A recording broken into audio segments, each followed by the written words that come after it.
I'm Miwa Messer. I'm the producer and host of Poured Over. And I have to tell you, I've really been looking forward to this conversation with Bret Anthony Johnston, who somehow it's been a decade since the last novel, Remember Me Like This, which was a Discover Great New Writers pick back in the day when we called the program that.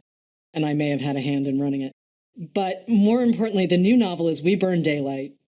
And Bret got me to read, well, I don't want to call it a reimagining of Romeo and Juliet, but there's a little bit of a nod to Romeo and Juliet. Only we're in Texas. And I'm going to let you tell the rest of the pitch, even though we are going spoiler-free in this conversation, because, why spoil the fun? Okay.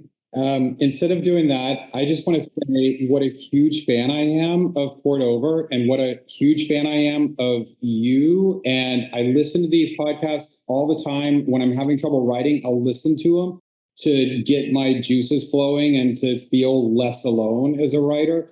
And I love Barnes & Noble. I don't even know if you know this, but there was a time before I went to grad school where I worked at Barnes & Noble, like as a Christmas helper. So I'm just so thrilled to be here. I don't care about talking about my book. I'm just so excited that you got out there.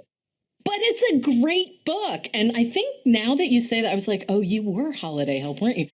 I'm sure you told me that story a million years ago, and somehow it fell out of my head. But We Burned Daylight.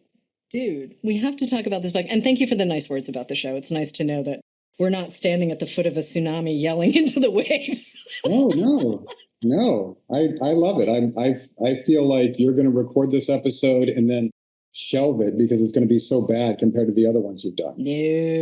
No. All right, seriously, we've got Romeo and Juliet, we've got Roy, we've got Jay. And I do want you to do a little bit of the setup because I had a moment where I was like, okay, I'm going to follow Bret. I'm going to go there. Did you have to go back to Texas to set this book there? So I started this book when I was living in Massachusetts, and I would make trips down and I would go to the Mount Carmel site, which is where the Branch Davidian Ranch was.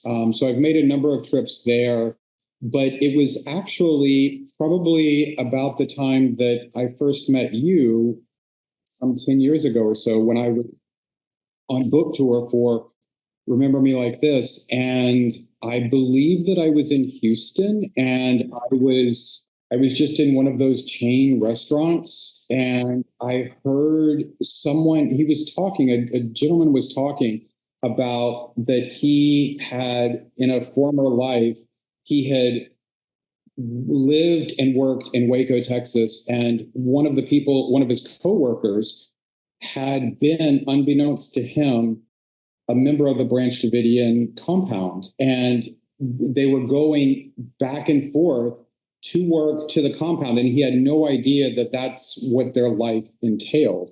And I had grown up in Texas. I had watched the thing unfold on television. And what I remember of that time was I remembered that there was one story, and it was that this was all these crazy cult people, and they were secluded, and they had this weird commune, and that was it. And I had never heard, and I'm sure that's my ignorance, I had never heard that members of the church, the compound, could go back and forth, that they had actual jobs in Waco.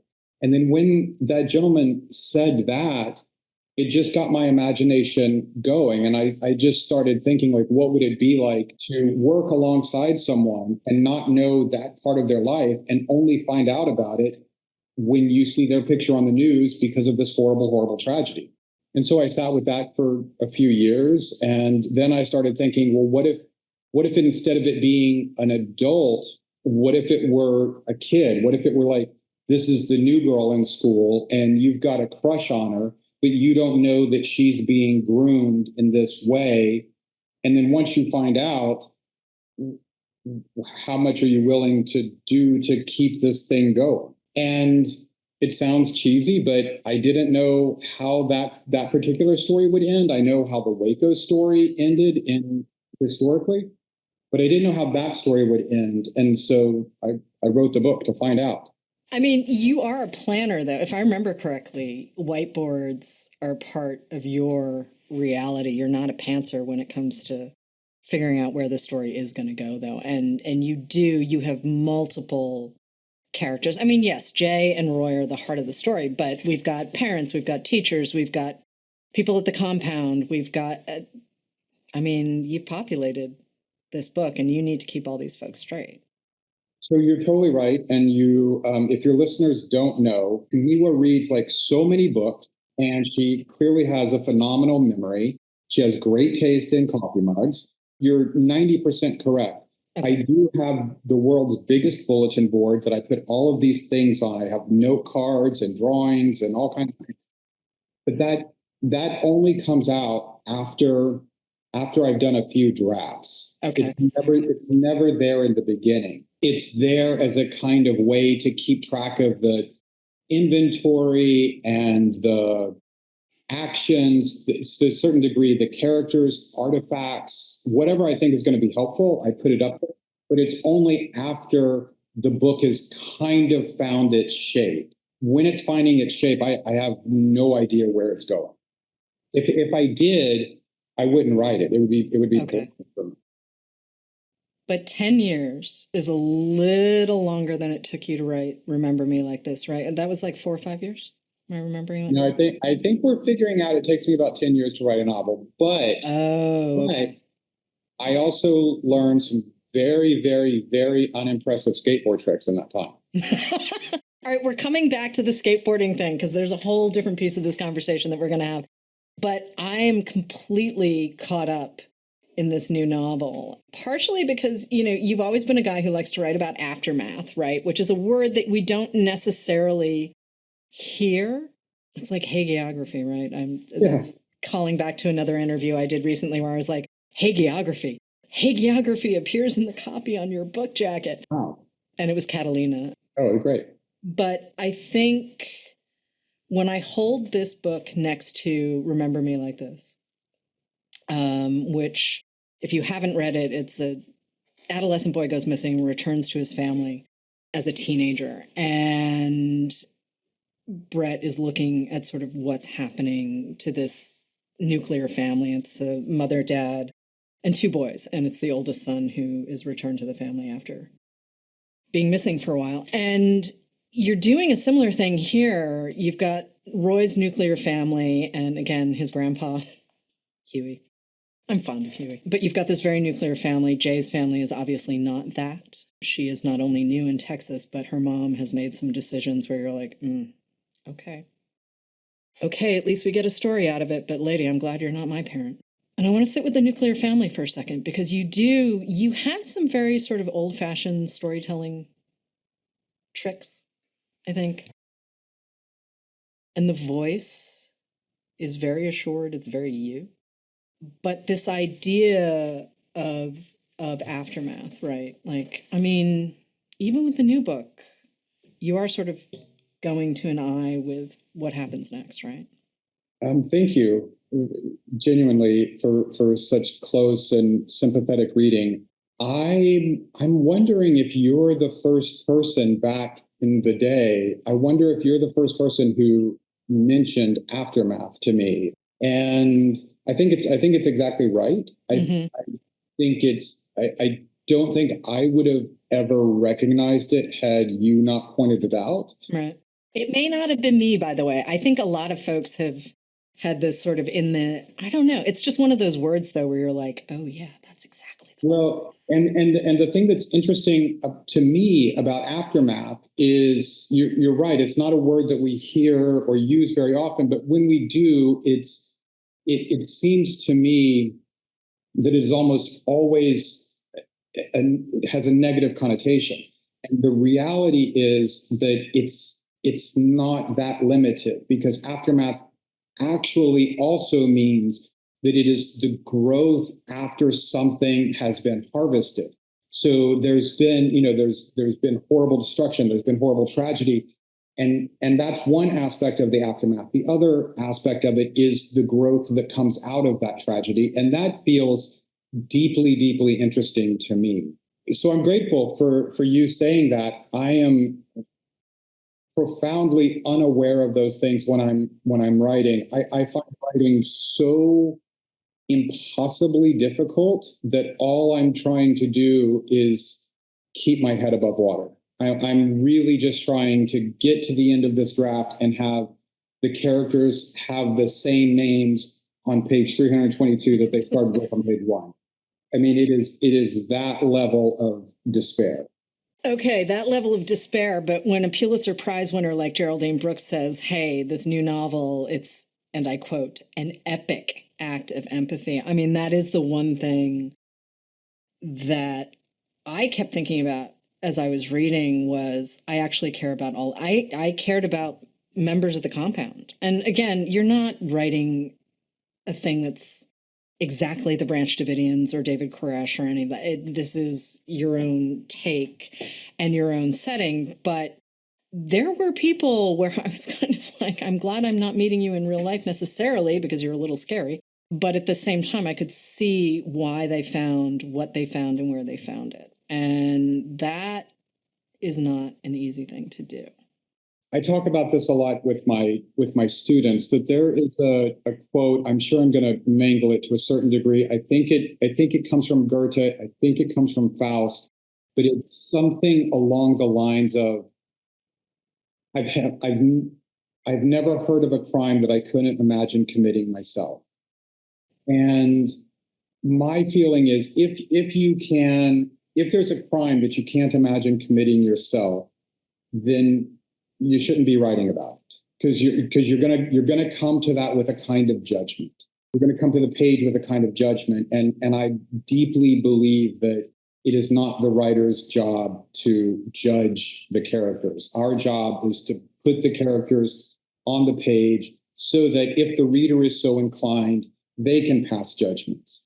And so I feel like that's what I was trying to do. I was trying to put these characters, animate these characters in such a way that the reader can decide, is this someone that I want to spend time with or not?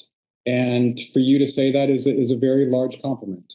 But part of it too, right? And you've said this elsewhere, and it makes so much sense when I think about it. And I go back and forth between, of course, and oh, right, how did I forget that? But readers completing a narrative, right? And there are different ways to say, we all bring what we bring to a novel that we're reading and whatnot. But I think in this case, too, it would have been so easy for some readers to say, well, I know this story already, right? Like, that's always the danger of taking a thing, right, that is influenced by the historical record, whatever you want to call it, where people are like, but I know this. I know how this story ends. I know how this goes. I know what happens. And it's like, well, if you did, it wouldn't necessarily be worth telling. Right. But like when you were growing up in Texas watching the whole thing unfold on television, I was in Massachusetts and I don't remember it being on TV, but also like we were not a big TV family. Yeah. I know I heard about it from other people. I know I saw it in the paper, but my parents were please don't watch television people. But location, right? Like you started this book when you were not living in Texas. You were going back to Texas, but did you need to be in Texas to finish it? Because, I mean, remember me like this, you weren't in Texas at all. Right. I don't know. I mean, one of the few things that I have going for me as a writer is that I'm pretty disciplined. And it's a discipline that is born out of self-preservation, of like, I tend to work every day for a number of hours. And that is only because if I know that I'm going to write tomorrow, it takes all the pressure off of today. If I know I'm just going to write tomorrow, that puts a lot of pressure on it, and so I'm pretty disciplined in showing up every day. So I think I probably could have finished it wherever I was. But what I will say is that being in Texas when I was finishing the book, it allowed me to make more trips to Waco. There was an unexpected experience is that I went to Waco on the 25th anniversary of the fires when they were having kind of a memorial service. And so a number of the survivors were there, a number of people who are kind of on the the fringes of establishment were there. There were a number of the religious scholars who were involved in those when it was going on during the siege. And so I was able to talk with them, and they would give me these, someone gave me a CD of recorded Koresh sermons. So being in Texas afforded me a lot of things in terms of access. Another time, someone found out that I was working on this book, and they sent me a Tupperware container full of cassette tapes that had been in the compound that were more Koresh sermons that were on cassette tapes that were actually in the compound, but someone got them out long before the fires. So I think that level of access certainly kind of permeated my consciousness. But the other thing about setting and the other thing about place is that when you go to the actual place where this happened, what you cannot escape is that it is very far from the city of Waco. It is, I might go so far as to say shockingly far. Okay. So you get out there and you realize how you are in the middle of nowhere. And it is going to take you 20 minutes at least, probably closer to 30 minutes to get into town. And once you see that, for me, it put everything in a different perspective of this idea that, oh, these people were a huge danger. They were a kind of militia and they were going to take things over. I mean, that it is so far outside of town. But I mean, well, also big sky country, right? Like, I mean, when you think about a Texas sky and how far everything kind of is from everything else, there is a sense of isolation, though, that comes with your characters. And even like if I look at Roy's parents, who clearly love him and they clearly love each other, but there's still a separation, right? Yeah. And yeah, I'm not saying it's abnormal in any way, but it's clear. Mm-hmm. And everyone sort of has their place and everyone sees how the world is going. And Roy's kind of like, well, wait. I mean, he's a teenager. Yeah. Doing the whole, does it have to be like this? And his older brother has enlisted and is overseas. And this is also, I should mention, set in 1993. There are no cell phones. There is no Google. You have literally cable television and local news and newspapers and a phone call monthly, when Mason, Roy's older brother, calls home. So it's a much more contained kind of setting than you might think, because again, we don't have, like, there is no Commodore 64 in the back of someone's desk, right? Like, there's no internet, there's no nothing. So the isolation of everyone from each other makes everything, it raises the stakes in a way that I wasn't expecting to have the stakes raised for me. I'm like, oh, here's Roy, here are his parents, they love him. And then all of a sudden you're just kind of like, oh. So I want to talk about pacing for a second and where character and narrative pacing intersect. I would also say thank you so much for all these kind things that you're saying and how closely you've read this book. I mean, what more could a writer want? I'm so grateful. I'm also just a giant nerd when it comes to books. You know this, right? Yeah, I know. You read so many, and I'm sure you read them all as closely as you've read this, but this, it just feels like a great gift that you're giving me, and a gift that this whole podcast is. And I know my episode is just going to tank, but just in general. Stop that. Stop that. I'm laughing too, because podcasting does sort of have a little subplot, but this is how we're going to bring it all together, because I'm laughing about the true crime podcast that pops up through this, which is also very well done. But let's talk about character and pacing, because you do this thing too where you don't race through the story. There's a propulsive narrative because the chapters are short, because you're also dropping in, say, a page of a transcript of a podcast, maybe 3 pages in some cases, and you're letting us sort of figure out who's doing what when. Mm-hmm. And so we've got flashbacks in a way from the podcasting piece. And that reveal is totally satisfying. So I'm gonna dance around that a little bit, because when I figured out who was doing the interview, and I was like, oh. Oh. I can't even joke about because I don't want to wreck it for someone else when they're reading it. But the intersection of character and plot, and how we're watching this cast push the story forward. I mean, it's a combination of dialogue, but it's also behavior. It's these people. These people, dude.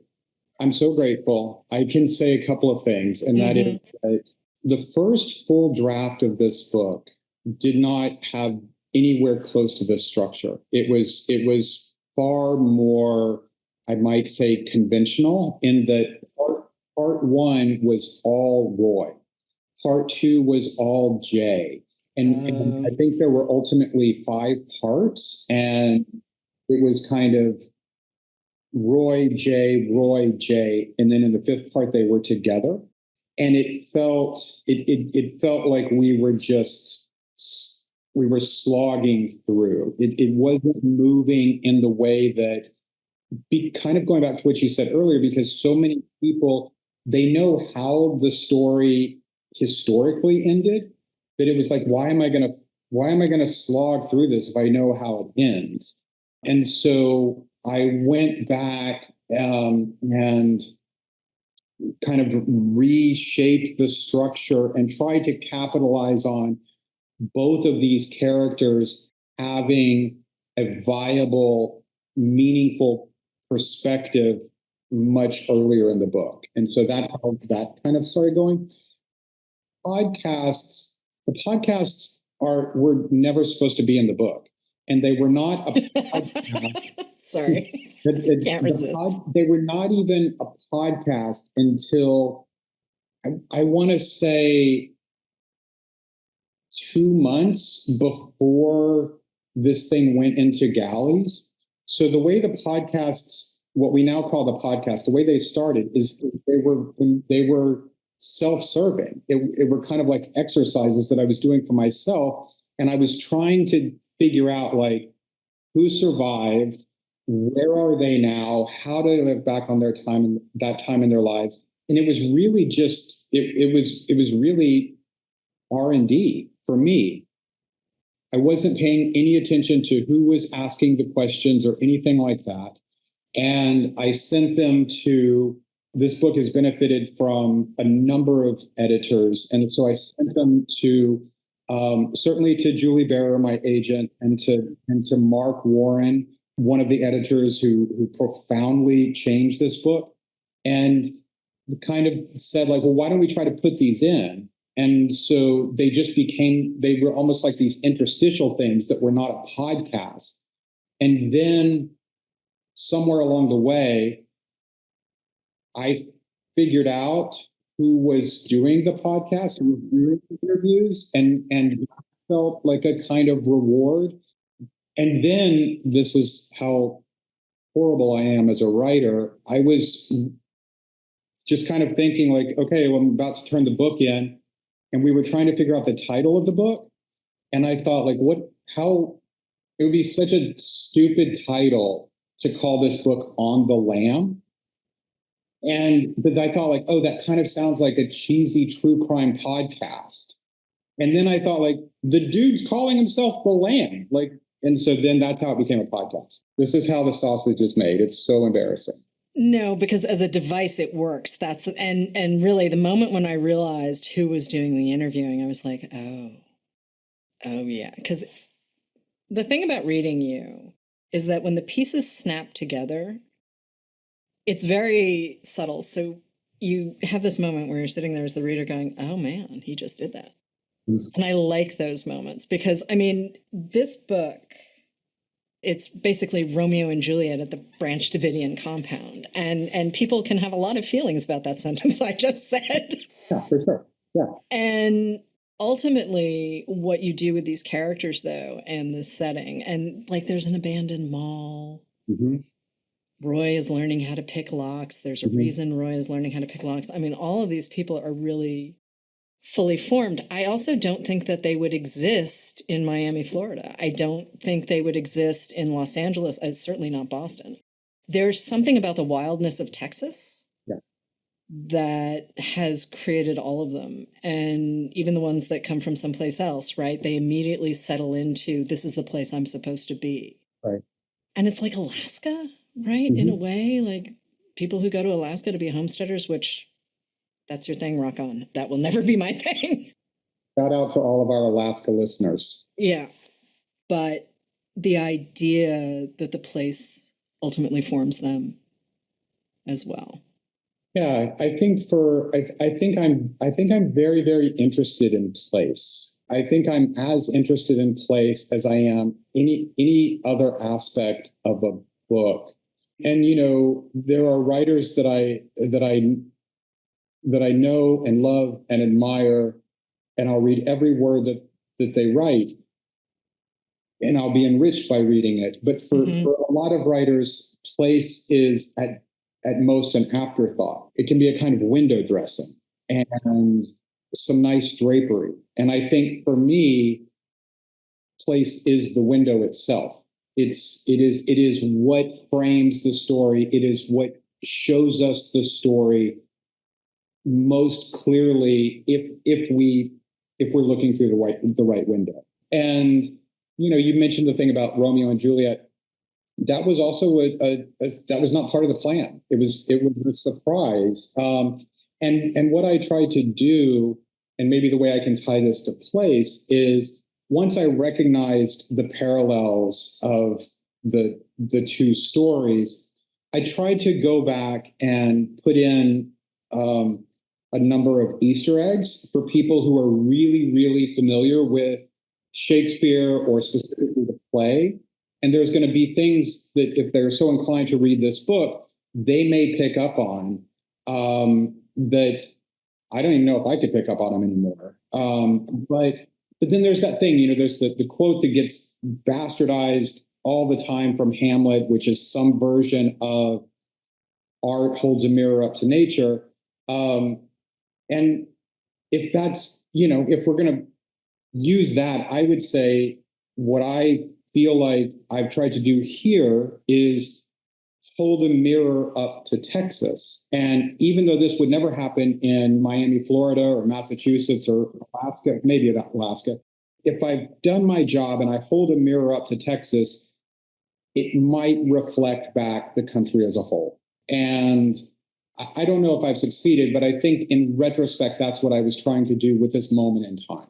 I mean, one of the things that reviewers were talking about with Remember Me Like This is, everyone came back to the humanity that you showed your characters, which we've hit on, in this episode. But also, there's this phrase that I'm lifting, and I might be lifting it, the ethics of narration, right? Mm-hmm. And I love this idea that you have a responsibility to let the story, and you've said it, like, I don't want to judge my characters. I don't want to judge my characters. And especially in a book like this, right? In this moment too, 2024, looking back on 1993 and where we are and what, when you're living in a moment where you're just like, okay, here we are, right? Yeah. You're a skater and like, you grew up skateboarding in Corpus Christi. You left for a while. You're back in Texas now. Mm-hmm. I mean, did you have to leave to be able to see Texas the way it actually appears? I mean, how much of this is memory? How much of this is nostalgia? How much of this is, hey, I figured out sort of what this place means to me as an adult? Yeah, I don't have anything figured out. I remember this amazing quote from Amy Hempel. She was talking to a bunch of students and she said, I don't think thoughts.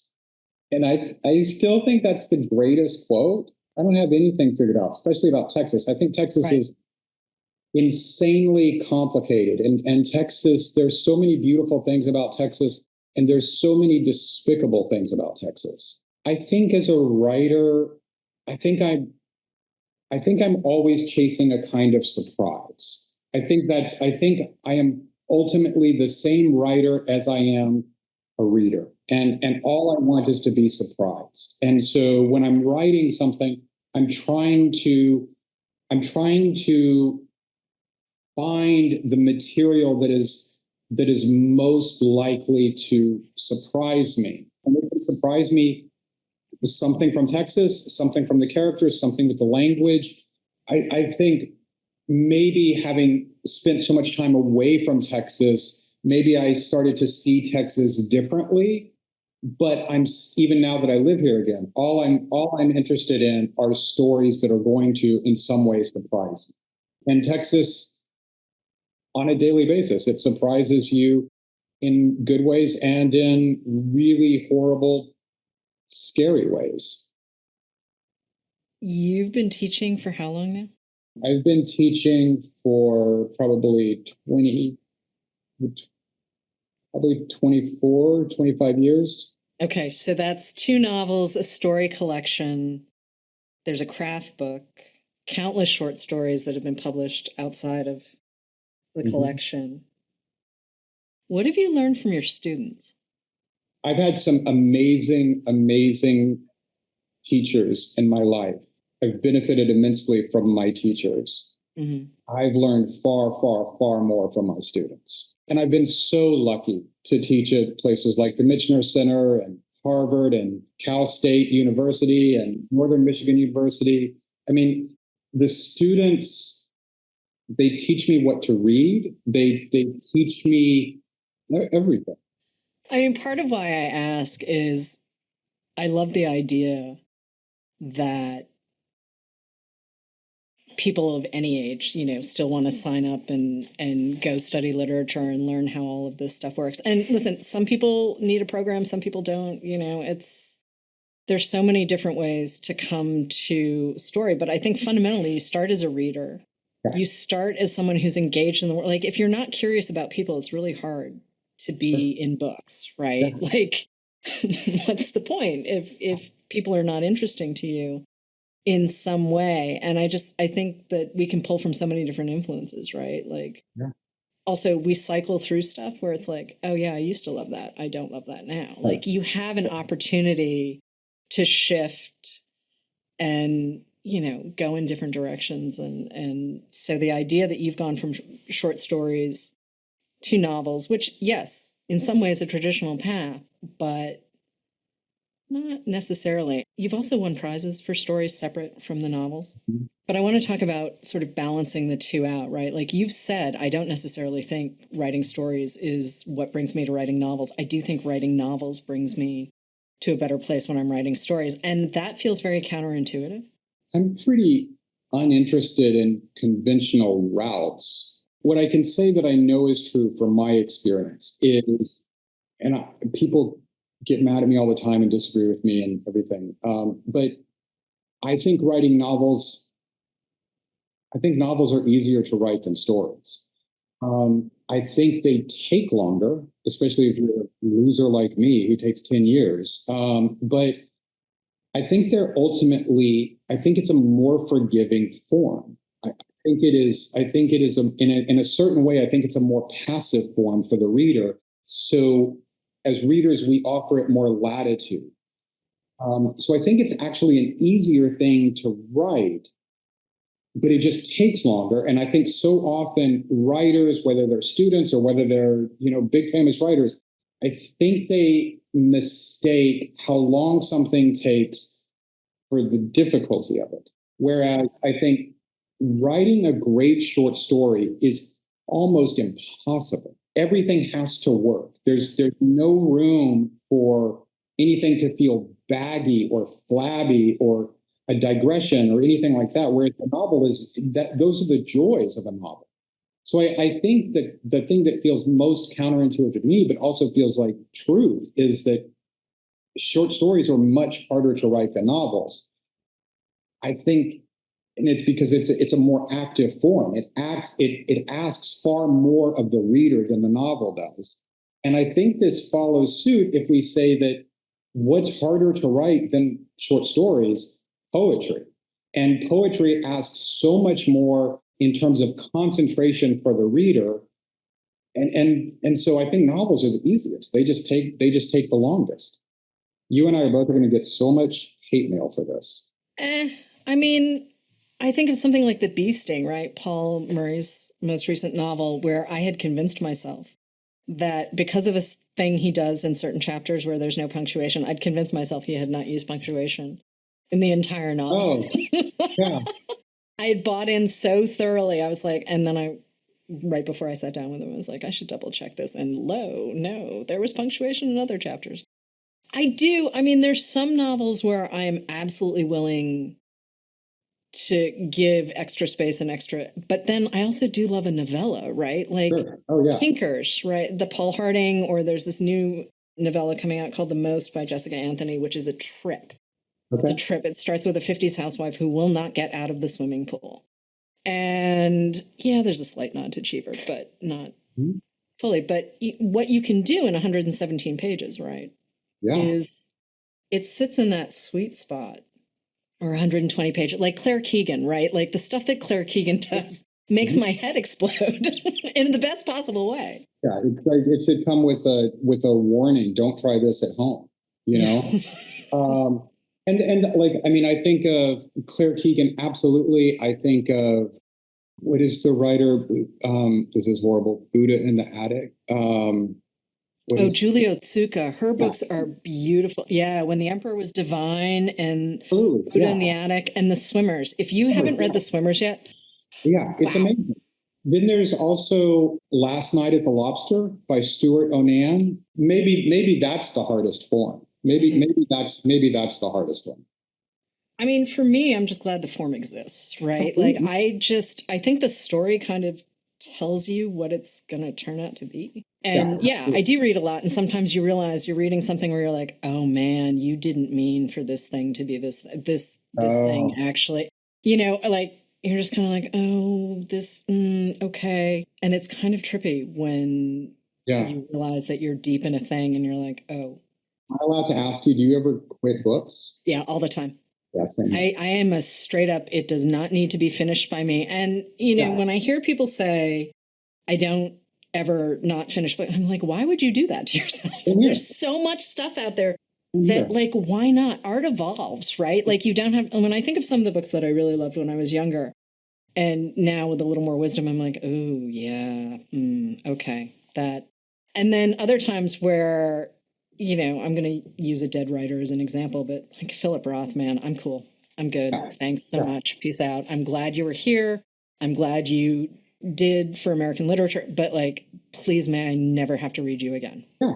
And I'm late to Saul Bellow and Augie March. I just started it like 2 weeks ago, and I'm like, yeah, I know, I'm really, really late. But we come to stuff when we come to stuff. And usually at the right time, when you're ready for it. There are books that I've taken runs at because I feel like, oh, I'm supposed to read this. I'm supposed to love this.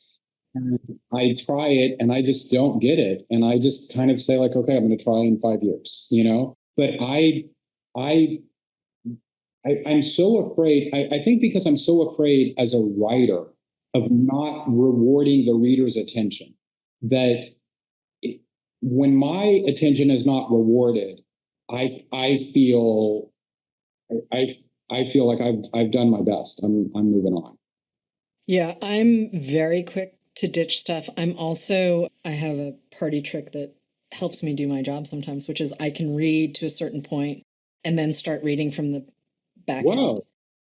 And then I do the center of the book, and then because I mean, the thing is, if you basically know sort of what you're working with in terms of structure, you give yourself the setup, you find out where it's going, and then you fill in the gaps. That's very interesting.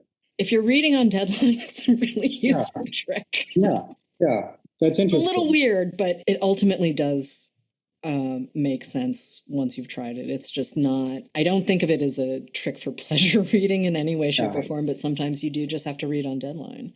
And it's a nice thing to have in your back pocket. Yeah, good for you. Have you started the next thing?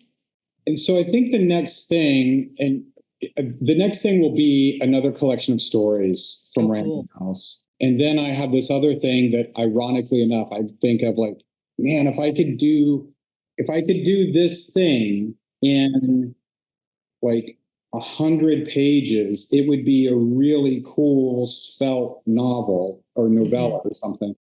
I just don't know if I can do it, but I'm trying. I think it's a really cool idea, but I'm excited for the stories. Thank you. I am excited for the stories, but also we have to go back to skateboarding because I did promise we were going to have this part of the conversation too. So I have a skateboard because of you. You gave me a deck years ago with the Remember Me Like This hardcover jacket on it, and I had it built, and I have noodled with it. I do also, I'm fully aware that some things don't move the way they used to, and you get a little slower and hips get a little stiffer. So I am not doing any backflips or anything like that, but I can get around. That counts. You're a skater. You're one of us. I don't know. I think of my braces and how much my parents paid for my teeth, and I would like to keep them in my head. But I do want to talk about you as a skater because, you run one of the best writing programs in the country. And, a skate punk is not necessarily the first person you think of running these programs and also writing about, well, new interpretations of Shakespeare set in new ways. How do we get from you as skate punk to you as, adult writer? I think I'm far more of a skate punk than an adult writer. Okay, fair enough. I really do. There's a couple of things that I could joke my way out of this, or I could tell you something kind of serious, and that is that I fell in love with skateboarding very early. It has been one of the longest, most rewarding relationships in my life. Probably after we're done here, I'll probably go skate. And then I went to grad school. I started getting teaching positions, and I thought, I need to grow up. And so I would go to class, and I hate saying this, like I would wear a blazer to teach him. I would wear, God help us, I would wear like wingtips because I thought like, oh, this is what an adult does. And I wouldn't talk about skating. I wouldn't do anything.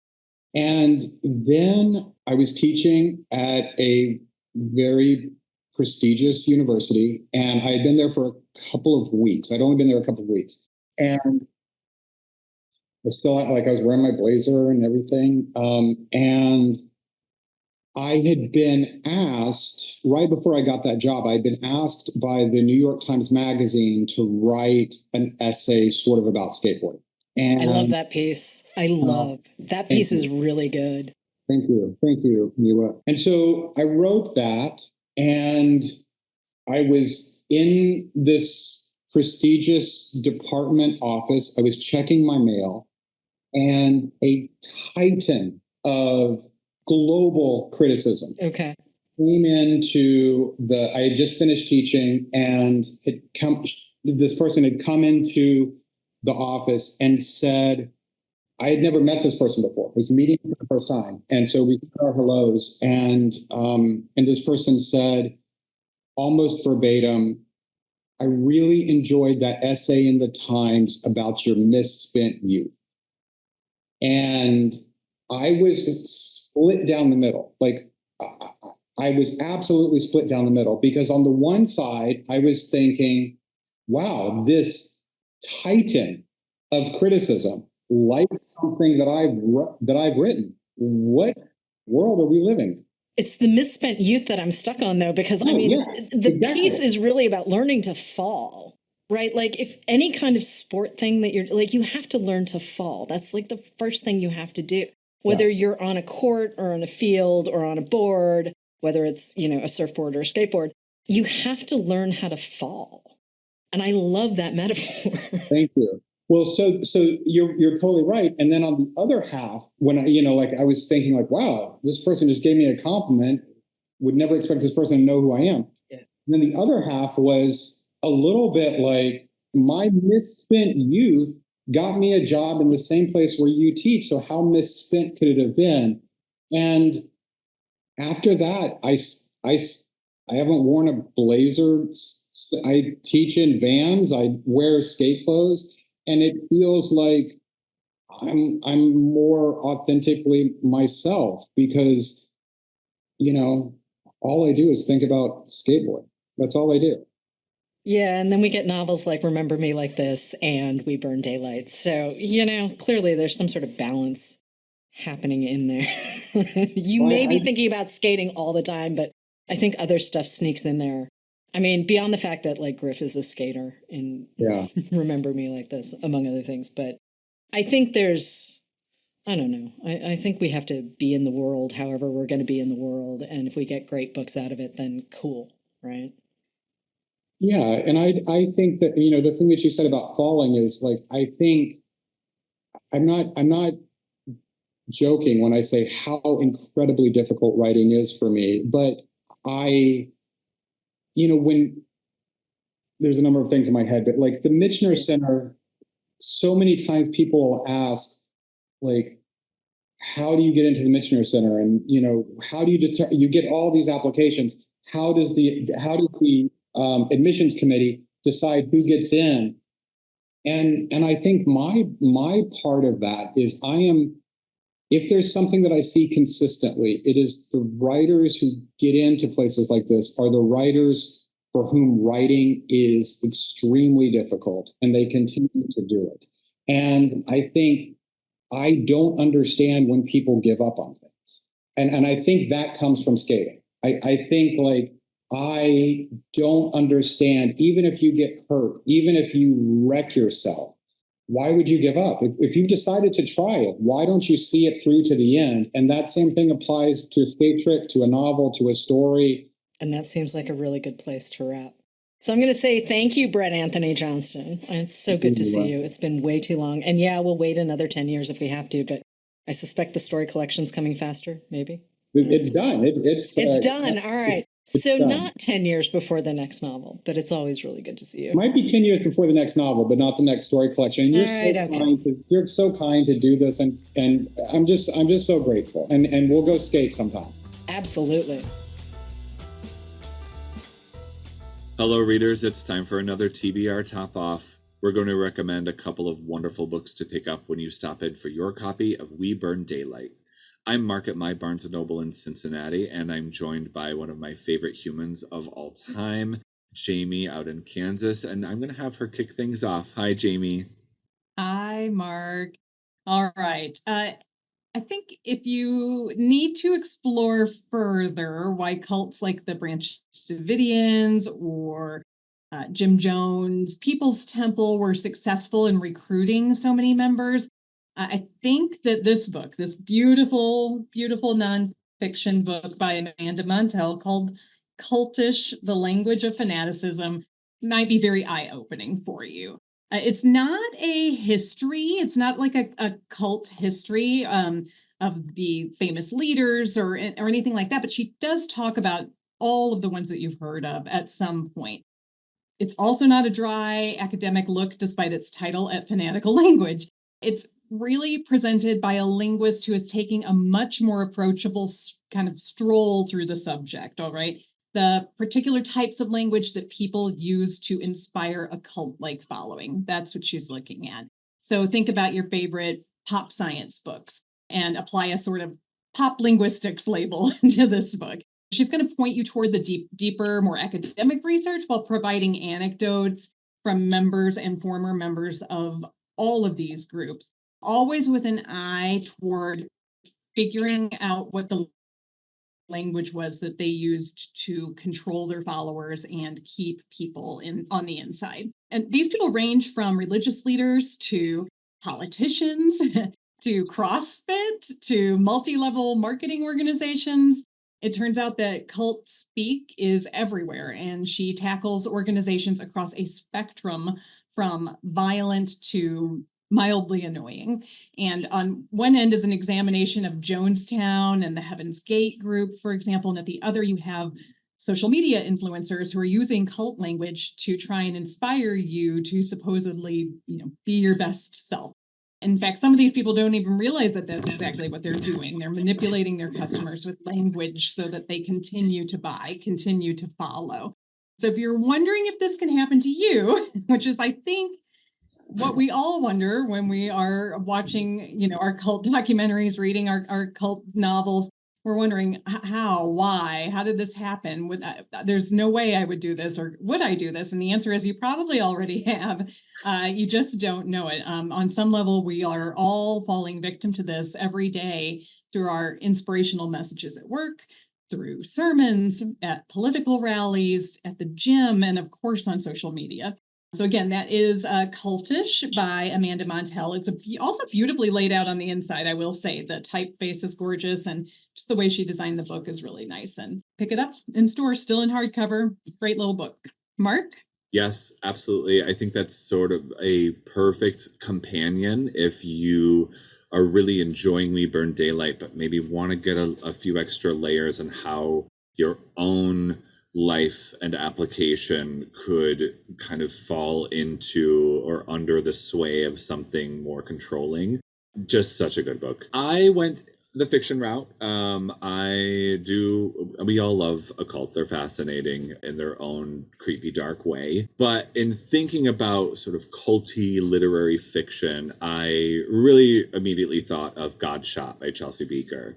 This is just a fantastic debut novel that fills its sunny setting with very harrowing shadows. So we follow this young girl, Lacey May, who, with her mother in Central Valley, California, has kind of come to terms with and is dealing with this severe drought that has sort of taken over what was once a beautiful agricultural site. This is a world where environmental catastrophes are starting to really take hold, but we're kind of focusing and zeroing in on something a little tighter with this particular area of California. And then enter Pastor Vern, who basically promises rainfall as long as certain assignments are completed that he doles out. And then you cue those cult vibes pretty much right away. It's, oh God, this book is wild.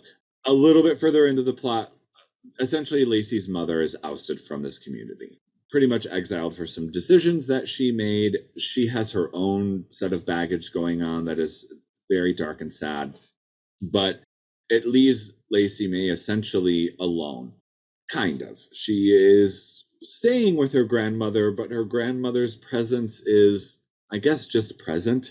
She has her own wacky plate of stuff going on that really doesn't have anything to do with Lacey. So Lacey May then just starts to recognize the cracks and faults of this community, particularly how Pastor Vern and the men in charge plan to bring fertility to this broken land. And it is mildly horrific. Cue an adventure that Lacey gets to go on to escape all of this, to come to terms with all of this, to run across insane characters. That's about all I'm going to say. This book is wild, and it is funny, and it is poignant and tender and very messed up. The glittery, bright, colorful cover of this book kind of belies the darkness that really is like just below the surface. So it's fantastic. I really, really loved it. So please check out Godshot by Chelsea Bieker, and also Cultish, because man, that book is so good too. But that is all we have for today. Thanks so much for tuning in to Poured Over, and please make sure to give us a rating and subscribe so you don't miss any episodes. We're always talking to incredible authors and talking about great books. So if you're a reader, stay on board. You can also follow us on our socials at Barnes & Noble, pretty easy. I'm Mark. You can follow my home store at BN Westchester. Jamie, where can we find you?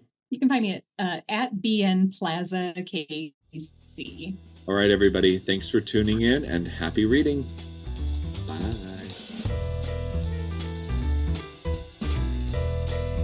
Thank you for listening. Poured Over is a Barnes & Noble production. To help other readers find us, please rate and review the show wherever you listen to podcasts.